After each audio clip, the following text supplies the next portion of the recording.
싶어요. 한번 따라해 보시겠어요? 그리스도인에게 필요한 예술적 사고. 딱딱해졌다. 그렇죠?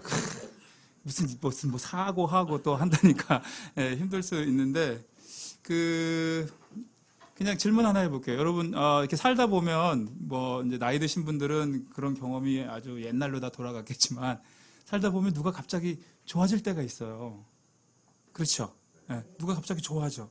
그러면 그 좋아진 그 사람이 나한테서 멀게 느껴질 것 같으세요? 가깝게 느껴질 것 같으세요?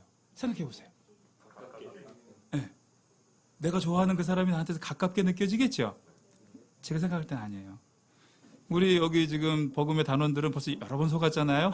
제가 질문하는 건 대체적으로 반대인 경우가 많아요, 답이. 여러분은 어떻게 생각하세요?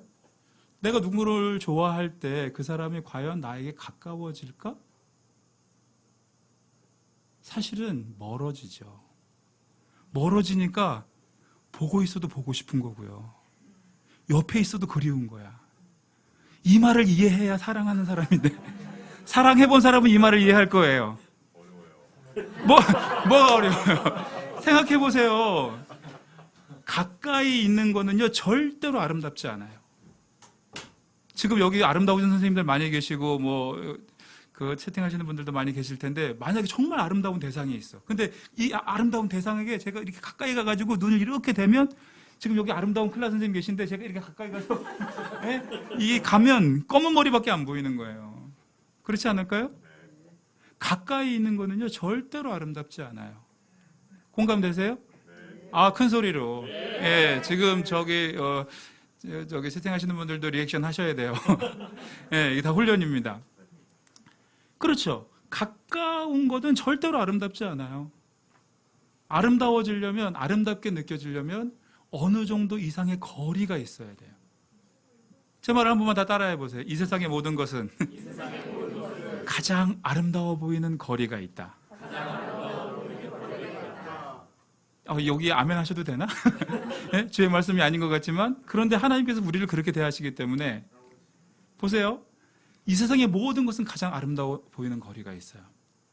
특히 예술가들은 그렇게 생각하고 그렇게 믿고 사는 거예요. 그래서 그 아름다움의 거리를 찾는 거죠. 여러분 저 요즘에 핸드폰 갖고 왜 얼짱 각도 셀카 찍을 때 다 그거 하죠? 그거 뭐 하는 거예요 그게? 그 얼짱 카메라 가까이 대고 찍어요? 이상한 데 대고 찍어요? 이상하잖아. 카메라를 찍어도 가장 아름다워 보이는 거리와 각도를 맞추려고 애를 쓰면서 카메라를 들이대는 거잖아요. 저는 이거를 나이가 많이 들어서 알았어요. 근데 저한테 늘 이 주제를 가지고 얘기를 할 때 꼭 하게 되는 말씀이 그거예요. 제가 고등학교 다닐 때요, 저기 춘천으로 레슨을 다녔거든요. 근데 저는 고향이 강원도 철원이란 말이에요. 휴전선 밑에.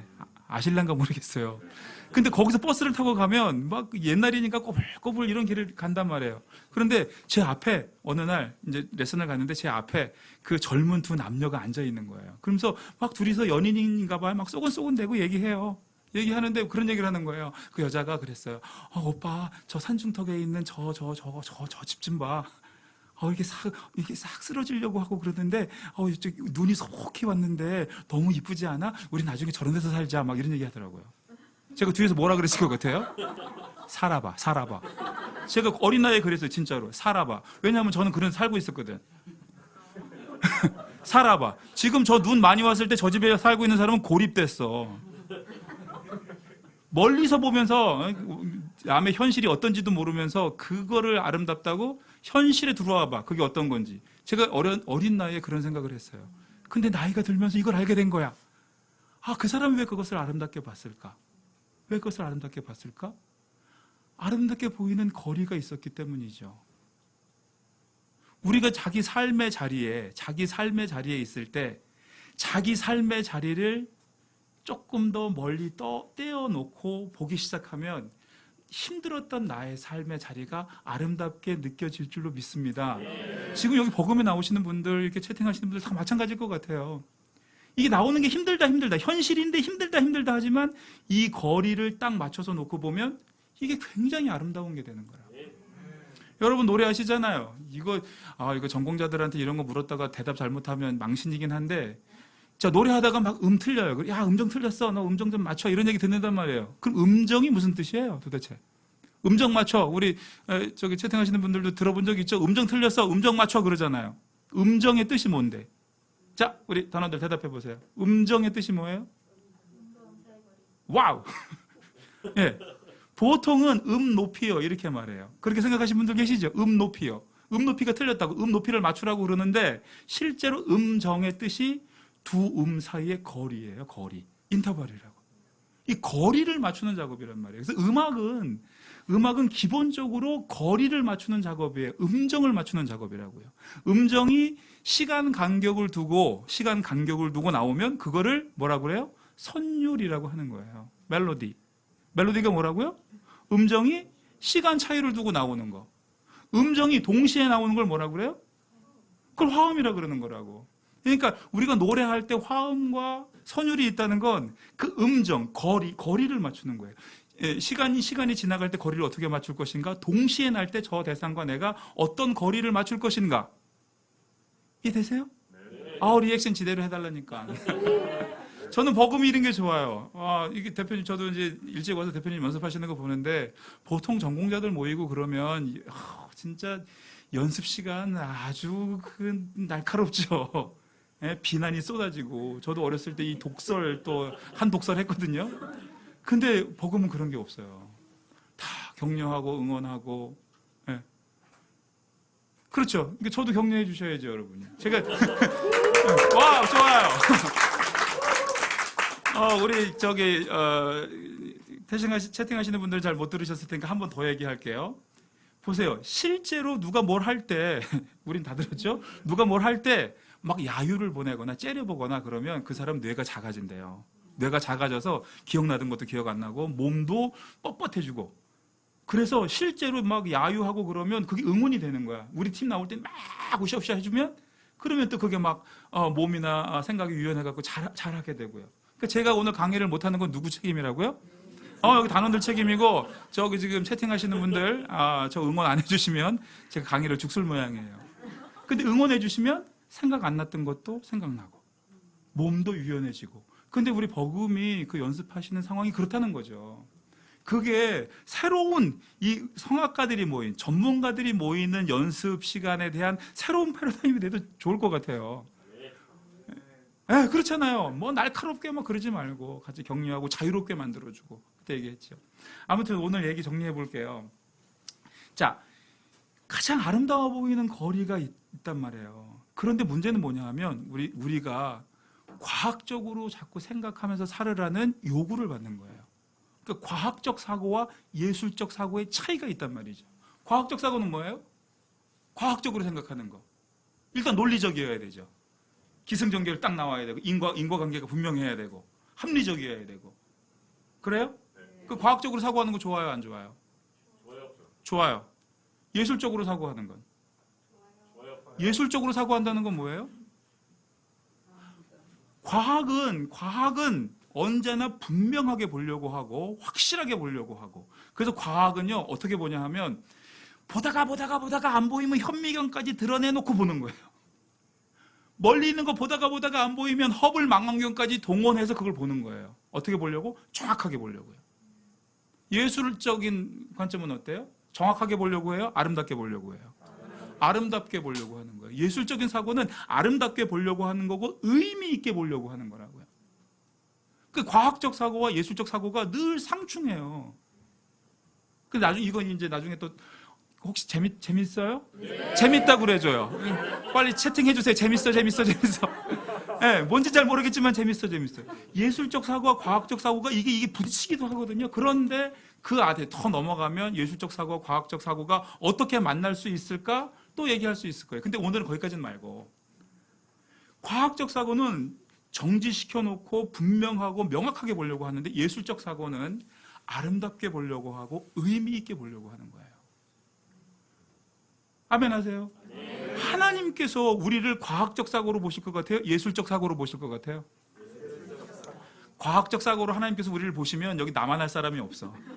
그렇죠? 그 논리와 그 합리성 그 하나님, 그 공의로우신 하나님 앞에 누가 설 수 있어요? 하나님께서는 분명히 예술적 사고를 가지고 우리를 바라보시는 줄 믿습니다. 그래서 우리 그리스도인들이 예술적 사고, 무엇을 의미 있게 보고 무엇을 아름답게 보려는 노력을 하면서 사는 거예요. 그게 예술가들의 삶이죠. 네. 남들한테는 과학적 사고가 이건 쓸모없는 것이라고 얘기할 때 예술적 사고를 하는 사람들은 그것이 쓸모 있다고 얘기하는 거라고요. 이건 지저분한 거야, 쓸데없다고 해도 이게 의미 있고 아름다운 거라고 얘기할 수 있다고요. 아까 우리 강 선생님 찬양하실 때 대표님 그런 말씀 주신 거잖아요. 그 예술적 사고 하시는 거예요. 그런 예술적 사고가 모두에게 위로가 되시죠. 하나님께서 우리를 예술적 사고를 갖고 대하신단 말이죠. 그렇죠. 그래서 우리가 앞으로 복음을 하든 또 이제 제가 가끔 와서 뭐 이렇게 말씀을 드릴 때 우리의 기본적인 바탕이 합리적으로 논리적으로 보려는 게 아니라 아름답게 보고 의미 있게 보려고 해야 돼요. 그럼 어떻게 하면 그게 될까? 어떻게 하면 그게 될까? 저는 그 음악 하는데 정답이 있다고 생각합니다. 왜냐하면 보세요. 무엇을 아름답게 보려면 그 아름답게 느껴지는 거리가 맞아야 된다 그랬죠. 아빠 리액션 크게. 네, 거리가 맞아야 아름다운 거예요. 그래서 어떻게까지 생각할 수 있냐면 이 세상의 모든 것은 가장 아름다워 보이는 거리가 있는데 그것이 아름답게 보이지 않는 것은 그 대상이 아름답지 않기 때문이 아니라 내가 그 대상이 아름답게 보이는 거리를 맞추지 못했기 때문이라고 생각할 수 있다고요. 이 천지를 하나님께서 창조하신 줄로 믿습니까? 옆에 있는 모든 사람을 하나님께서 창조하신 줄로 믿습니까? 그럼 그 대상이 아름다울까요? 아름답지 않을까요? 아름다운 거예요. 그 대상이 아름답다고. 그런데 누군가가 나한테 아름답게 느껴지지 않아. 어떤 사건이 아름답게 느껴지지 않아. 뭐가 틀려져서 그래요? 거리를 맞추지 못해서 그래요. 그럼 거리를 맞추려면 어떻게 해야 돼요? 거리를 맞추려면 움직여야 돼요. 거리를 맞추려면 부지런히 움직이는 거예요. 과학은요, 움직여야 안 움직여요? 딱 자리에 앉아서 고정시켜 놓고 보죠. 모델들 사진 찍을 때 어때? 카메라맨이 막 사진 찍은 모델 어떻게 막 움직이잖아. 모델 막 움직이고 카메라 좋아요 하면서 계속 움직이죠. 왜 그래요? 언제 걸릴지 모르는 그 아름다운 그 순간을 포착하기 위해서 아주 많이 애쓰는 거잖아. 아름답게 보기 위해서는 움직여야 돼요. 뭐가 움직여요? 우리 몸도 움직이고 우리 마음도 움직이고. 특히 소리는 어때요? 소리는 움직임의 결과물이라고 그랬죠? 또 모른 척 하는 거 봐. 이거 나중에 얘기할게요. 아무튼 우리가 움직이면 아름다움의 거리를 맞출 수 있어요. 근데 마음이 움직이지 않는다고. 마음이 움직이지 않을 때는 어떻게 해요? 뻔히 내가 이렇게 마음을 쓰면 저 사람이 좋을 줄 아는데 마음이 안 움직여요. 어떻게 하란 말이에요? 그럴 때 우리가 생각할 게 있어요. 제 말 한 번만 따라해 보세요. 몸이 움직이면 마음이 움직이고 마음이 움직이면 몸이 움직인다. 그러면 마음이 안 움직여. 마음이 허락하지 않아요. 움직일 걸 마음이 허락하지 않아. 그럼 어떻게 해야 돼? 그냥 몸이 움직이면 돼요. 네. 그렇잖아. 근데 보통 그렇죠. 나한테 마음이 허락될 때까지, 나한테 마음이 허락되면 그때 움직일 거야. 보통 그렇게 생각하죠. 예체능은 그렇게 하는 거 아니에요? 우리 예체능이죠? 예. 예체능 아니에요? 저는 예체능 하시는 분들을 가장 높게 평가해요. 왜냐하면 자기가 마음 먹은 걸 몸으로 하고 싶어 하는 사람들이 예술하는 사람들인 거잖아. 그렇죠. 그렇죠. 몸하고 생각이 따로 노는 많은 사람들이 있지만 우리가 마음 먹은 대로 내 몸을 움직이고 싶어 하는 사람들이잖아. 그게 모든 분야의 예술하는 사람들의 특징이라고요. 그렇죠. 그래서 보세요. 이거 한마디만 더 하고 끝낼게요. 여러분 마음이 어디 있어요 도대체? 여러분 마음 어디 있어? 마음 있는데 가르쳐봐요. 마음 어디 있어? 여기. 제가 볼 땐 땡이에요. 마음이 이 안에 있어요? 제가 볼 땐 여러분 마음이 어디 있냐 하면 여러분 손끝 가는데, 여러분 발끝 가는데, 여러분이 바라보는데, 몸이 움직이는 그 자리에 여러분 마음이 있는 거예요. 그렇지 않아요? 박수 칠 거면 확실히 치든지. 마음이 어디 있냐고. 마음이 어디 있냐고요. 그렇죠. 손끝에 마음이 있어요. 손끝에 마음이 있고 우리 몸 움직이는데 마음이 있다고요. 근데 우리는 마음이 저 안에 있을 거라고 생각하기 때문에 우리가 하나님께 마음을 드려요? 어떻게 드려요? 몸이 움직이면. 그러면 이제 하나님께서 우리를 지으신 게 그런 것 같아요. 마음에 믿어 의에 이르고 입으로 시인하여 구원에 이른다. 이 말이 응하는 사람이 누구뿐이라고요? 예수님뿐이잖아. 우리는 내 입하고 생각이 따로 놀잖아요. 인정 안 하시네. 다 같아요? 늘 같아요? 내 말 따로 생각 따로란 말이에요. 근데 예수님은 내 말이고 생각이고 말씀이고 그렇지 않았을까요? 그 다음에 예수님 다음으로 거기에 가까운 사람들이 누구예요? 제가 볼 때는 예체능하는 사람들이에요. 내 생각과 내 몸이 같으려고, 마음이 같으려고 노력하는 사람들. 그래서 이런 예술적 사고와 예술적 행위들이 그리스도인의 삶 가운데 계속 풍성해져야 된다고 믿는 게 저입니다. 여러분 어떻게 동의되세요? 네. 그래서 오늘 정리할 거예요. 하나님은 우리를 예술적으로 보세요. 아멘이시죠? 네, 하나님이 과학적으로 우리를 보셨다면 끝장나는 거야. 네, 하나님은 우리를 예술적으로 보십니다. 하나님을 따르는 우리도 예술적인 사고를 해야 돼요. 예술적 사고는 어떻게 한다고요? 네, 아름다운 거리를 만들기 위해서 부단히 움직이고, 그래서 그 대상을 아름답게, 그 대상을 의미 있게, 어떤 사건을 아름답고 의미 있게 보려고 움직이는 거예요. 그 움직임의 결과물이 소리로 나타나죠. 다음 주에 무슨 얘기할지 모르겠어요. 네, 또 그냥 기도하면서 하나님 인도하시는 대로 가끔씩 이렇게 말씀을 나누도록 하겠습니다. 별로 안 좋았어도 좋다고 그러는 거. 네, 별로 안 좋았어도 좋다고 응원해 주세요. 그럼 다음 주에 힘내서 또 오도록 하겠습니다. 여기까지입니다.